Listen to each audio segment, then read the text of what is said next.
Het is duidelijk, er wordt het scootjesild op de Veenhoop. En wist u dat onbekend? Vanzelfs om jongeren en leven. Wij gaan Joet op het meeste kabaal aan. Ah, goeie, ben je de DJ, zit?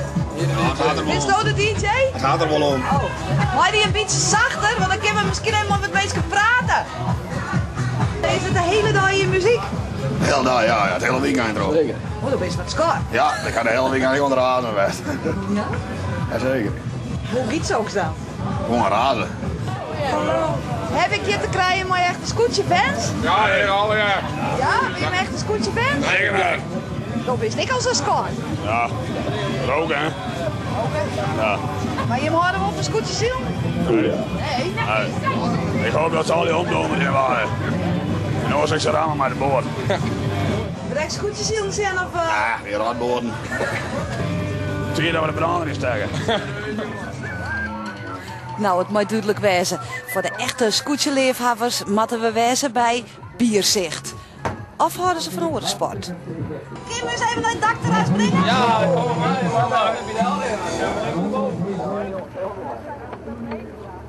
Dit is het dakterras. Ja, dit is het dakterras. Het hoogste punt. Hoogste En hier punt, zit iemand laatst. Hij is al. Oh, dit is je voorraad? Ja. Even kijken. Dit is vak 3C. Is dit vak 3C? Ja. Oké. Beneden is vak 2A. 2A? Ja. Ja, lijkt nooit een, ja. Maar hoeveel bieren heeft nog mijn naam? 130 graden. 130 graden. 130 grad. Ja. Voor hoeveel dagen? Nou, en voor het hele weekend. Tot morgen. Mocht niet je zwarge maatje hoe waar de Bob is, nou die zit er in de auto. En voor de langslepers is er een speciale wekker. Het Veenhoopfestival is waaskogen. Van de Joen slepen ze weer om naar het festivalterrein. Bierzicht.